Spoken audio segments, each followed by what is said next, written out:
People send me pictures from around the world and stuff that they find on the internet and elsewhere, which have a kind of reptilian feel about them. I'm not saying these are reptilian eyes, it could be a trick of the light, but I've used it because it gives an indication of the number of people that have told me this all around the world, from all walks of life, how they've seen people shift from a human to a reptilian state, and especially the eyes are the first to go. They describe how the pupils become reptilian. And interestingly, a great friend of mine has an associate who, I don't agree with it, but he's been doing a research project to develop iris scan technology, and it led to him looking very deeply into 2,300 eyes. And he said he knew nothing about what I'm saying, probably never heard of me. And he said to my friend, the amazing thing was that about 4% appeared to be of reptilian type and appearance. And that is a recurring number. In my research anyway, 5% seem to be of this hybrid nature. So these people are reptilian hybrid human reptilians. And you look at the eyes, but behind the eyes are something else. I had an experience with this guy, Ted Heath. He was Prime Minister of Britain from 1970 to 74, took us into the European Union as it became. And it's a long story, I've told it before, but he looked at me in a dressing room in a television station, and as he looked at me, this is what his eyes did. His eyes went completely black, everything. And as I looked into his eyes, it must have been like that for, I don't know, maybe a minute, 2 minutes. And as I looked into his eyes, I said at the time, it was like looking into two black holes, because you couldn't make eye contact because there was no contact. And it was like, as I know now, looking through him into this other dimension where he was really controlled from. This man, Ted Heath, oh my goodness me. My goodness me. The children that guy has tortured and killed. And I've been saying this since 1998 in print, and he was alive for many, many, many, many years after that. And nothing happened. Why? Because it's true. And so these people are like hiding behind human form. And hey, I rest my case. I rest my case.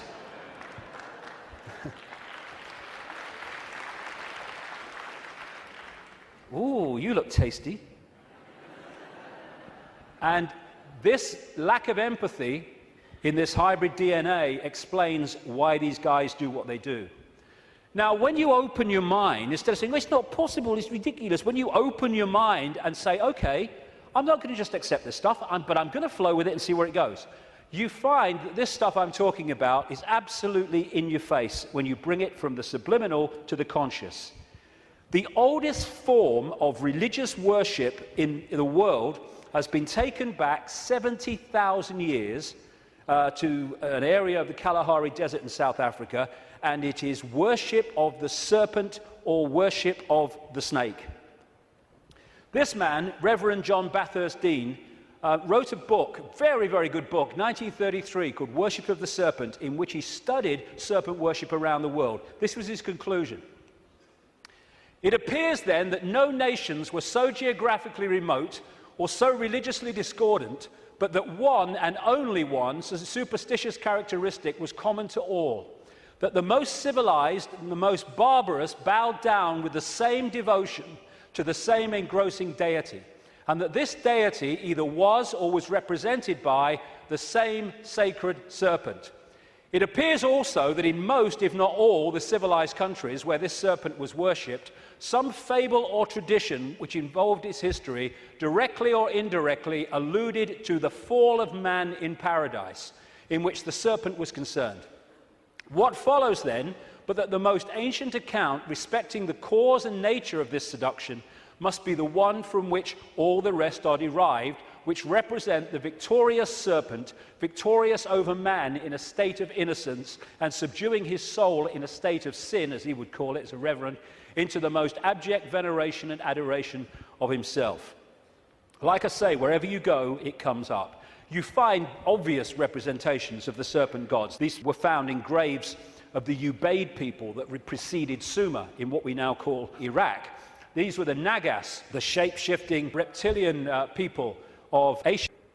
The Egyptians used to worship serpent gods and represent their pharaohs as a result of that in this way. In Central America, you had Quetzalcoatl, the feathered serpent god, and the Mayan version of it was Kukulkan in places like Chichen Itza. Of course, right across Asia, Japan, China, etc., the very most dominant symbol of that part of the world is the dragon, which comes from this worship of the serpent gods. Folklore is full of serpent stories and what have you.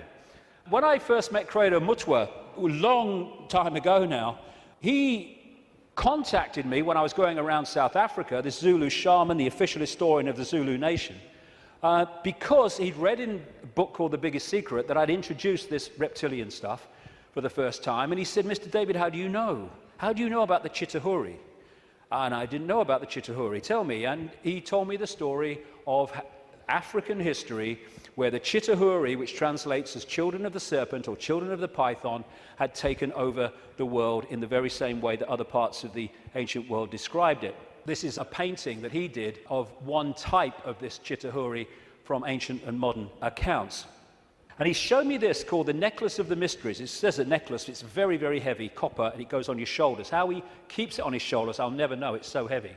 And he uses it as the historian of the Zulu nation, the symbols hanging from it, to tell the story of Africa and the world in general.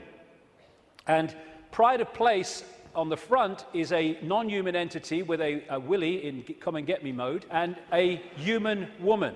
And I said to him, what's all that about? And he said, this is symbolic of the interbreeding of the Chitahuri and humans to create these hybrid bloodlines, these children of the serpent. And then I asked him, oh, by the way, that's copper now, but in the original, and this Necklace of the Mysteries, by the way, is mentioned in accounts 500 years old, and Credo reckons it's about 1,000 years old, and it has a flying saucer on it, very clearly, a flying saucer hanging from it, which the storytelling says that's how the Chitahuri came here. Anyway, this is copper now, but it used to be gold. Someone stole it, and they couldn't afford to put gold back, and that takes us to North Africa and Egypt, and the base story of the Egyptian myths, and that's the golden penis of Osiris, which all relates into this golden bloodline, this special bloodline. And when I said to Credo, why is it not reptilian, he said, because the Chitahuri, and this is a theme I've found all over the place, the Chitahuri said you must not portray us as we really are. Some people did, most people didn't. They had to do it symbolically. So they made it absolutely, obviously not human, but not reptilian for fear of the consequences. And when I was writing the new book, Human Race, Get Off Your Knees, I came across a work in progress, I think it's finished now, by a man called Pierre Sabac. And he was producing a book called The Murder of Reality. And Pierre Sabac spent 7 years nearly pouring through dictionaries. He's crazy about words and derivatives, pouring through dictionaries and what have you, of all these different peoples and different languages and different eras. And he put together the fact that the language, the very language, if you follow the derivatives back from the language we use now and their origins, where the words came from, tell the story of this reptilian serpent god race taking over humanity, and also how they used to symbolize this race for reasons I've just said, not as they really were, but as eagles, as hawks, as owls, as angels. If you take the word angel back to its origin in Sabac's research, you get a word meaning snake or serpent. And so we have the eagle on so many countries' flags and logos, including the United States most famously. You have the owls invariably with the goddess of Babylon, Semiramis or Ishtar. You have the story of the angels, especially the theme of the fallen angels, representing this reptilian race and interbreeding with humanity. And you have Horus, the son of God of Egypt, the virgin-born son, represented as a hawk, again with the reptilian imagery. This seraphim, one of the hierarchy of angels in Christian and Hebrew Jewish belief, seraphim word means snake or serpent, if you take it back to its origin. You have the flying serpent disc, which is widely used in the ancient world. And another thing that they did was they symbolized the heavens as the upper ocean. We had the ocean that we have, obviously, and then you had the upper ocean, which was the heavens. And so they talked about the gods and the serpent gods coming in their heavenly boats through the upper ocean. And so you have a lot of marine symbolism, which doesn't relate to the sea, it relates to the upper ocean. And it's reading this. These bloodlines were known in the ancient world under different symbols and different codes, like children from heaven and earth, and children of the gods, children of the sky. And another big symbol of these gods, these serpent gods, were the Watchers. They were called the Watchers. This is widely found. And that's why there's an eye, as Credo Mutua confirmed, on that hand, on the necklace of the mysteries. That's the Watchers, that's the serpent gods. And that's why we have the eye on top of the pyramid, the all-seeing eye on the dollar bill, and why that is a massive Illuminati symbol in the secret society network. They are the gods overseeing the pyramid of control. One way that they often symbolized these hybrid bloodlines in the ancient world was as part human, down to the bottom of the torso, and then the legs, or the bottom part, being a snake. You come across this a great deal when you research this stuff. This is all symbolic of this half-human, half-snake symbolism. Over and over and over again you see it. And the cobra, like I say, is very much a common symbol of these serpent gods, as is fighting the serpent gods and battles with them. Even the word Messiah comes from Mesa, the Nile crocodile, which they used the oil from the Nile crocodile to anoint the pharaohs. And even today in the British coronation ceremony, they symbolize that as part of our own ceremony appropriately. In the Bible, the devil is symbolized or described in reptilian terms. The old serpent called the devil and Satan, who deceiveth the whole world. He was cast out into the earth, and his angels were cast out with him. Fallen angels, again, the recurring theme. All these folk tales about kissing frogs and turning into princes, and invariably you get reptilian themes, all part of the same story. And people send me images from all over the world as a result of the information I put out. It's amazing how many times you see this symbol of reptile and humans, or part human, part reptile. Or overseeing the gargoyles in the palaces and castles and churches of this elite are symbolic of that. And of course, over the last, 20 years or so, there's been a massive reptilian symbolism in children's stories and children's entertainment. And then recently, you saw this, it's a quick one, this 16th century painting in the National Portrait Gallery of Queen Elizabeth I, they thought she was holding flowers because that's what someone had painted over. But with where what's underneath is coming to light, and this is a representation of it. It was in one of the papers, again holding the snake, very, very appropriate. And these aristocratic families, which became the hybrids, again used reptilian, dragon, and all these other serpent images on their various coats of arms and what have you. And one of the centres, like I said earlier, is London. Not necessarily London, the Great Conurbation, but the City of London and the temple that runs into the City of London. The City of London, of course, being the great centre of not just British finance, but global finance. And how appropriate that they, too, have the symbol of the flying dragon and the symbol of the Knights Templar Secret Society, a major strand in this web of secret societies, as the very symbol of the City of London.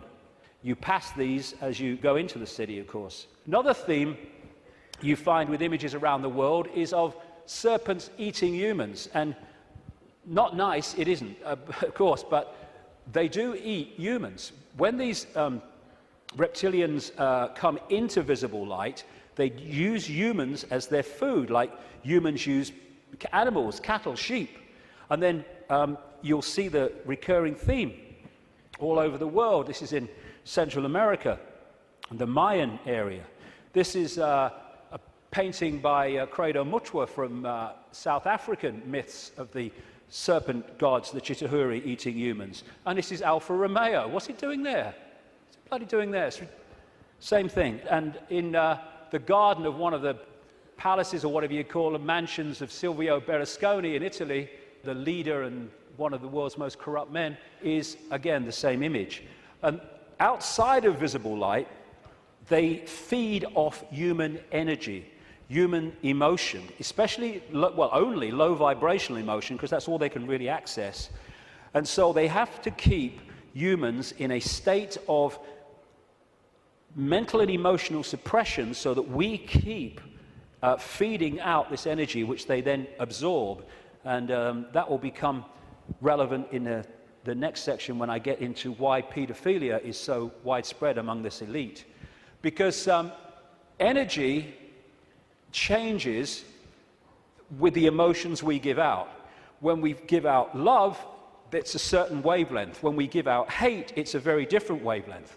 And the friend of mine in Japan has become very well known for taking water, his name is Mr. Emoto, taking water, putting it in a container, and then he'll put words of love or hate or whatever on the side of it, because when you write a word, that word may seem in the decoded realm as a word you can see and read, but in the vibrational realm, it represents a vibration. If you could see the vibration of writing the word hate to writing the word love, it would be dramatic. In fact, you're looking at it. Because what happens is, after he's put the word on the side of the water, he then freezes the water really, really fast. I've seen his laboratory where he does it. And then he photographs the crystals. This is the crystal from a water that had love and appreciation written on it. This is the crystal that had hate written on the side of the water. And he's done whole books about this stuff with all these pictures in it. And this is the energy that these entities absorb when they're outside of visible light, which is most of the time. And therefore, they have to keep us in a state that keeps producing that. All this vampire stuff, because they drink human blood with invisible light because it carries the human genetic code and allows them to hold their vibrational compatibility with this reality for longer before they have to get the hell out of it. That's why they drink so much blood. And then there's this thing about shape-shifting, where, I've had a lot of, laughter and ridicule, so what's bloody new about this? And people say, well, you can't go from a solid body to a solid body and back again. And I'm saying, do you know? I agree with you. Of course you can't. But that's not what's happening, because there is no solid body. It's all happening as a decoding system. There is no solidity. So what shape-shifting is you have a situation like this, and the front dominating from our perception of observation energy field is the human one. So we look at George Bush or somebody, and we see a human. But sometimes, especially at times of high emotion, this shift can happen where the reptilian field comes forward.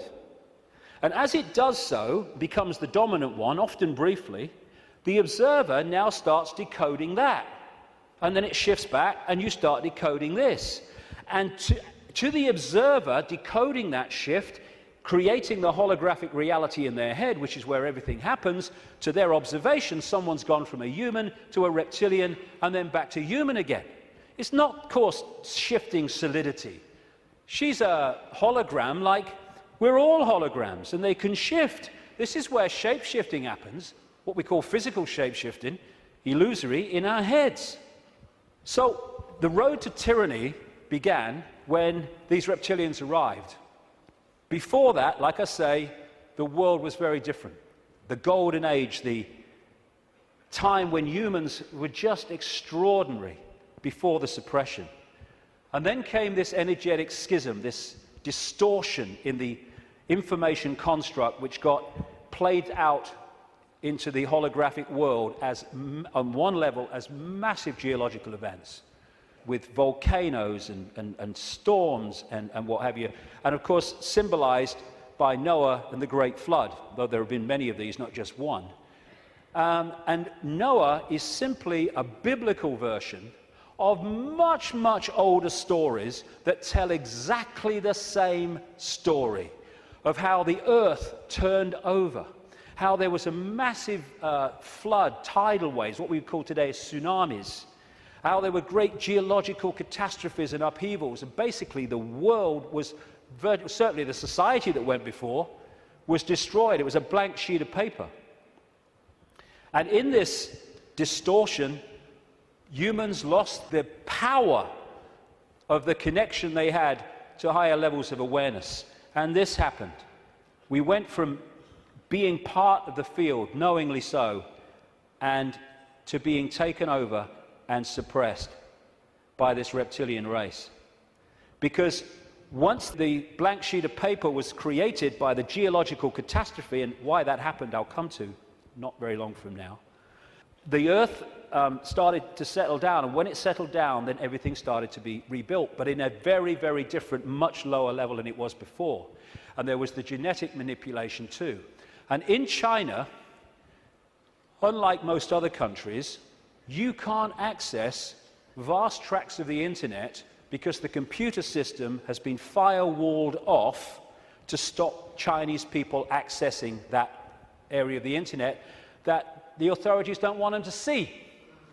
What happened as a part of this intervention, I kind of mentioned it a little earlier, is that human genetics were manipulated to do exactly the same to us, to firewall off us from the level of reality that we could access before. So we went into this prison called visible light that we've been in ever since, and particularly isolated in the left side of the brain so that we only perceive through the five senses and we can only see structure and language and hierarchy and all that stuff, and our potential dramatically reduced. And this world came as a result of it. And it's dominated by controlling human perception, by suppressing our true self and dictating what we bring into holographic reality.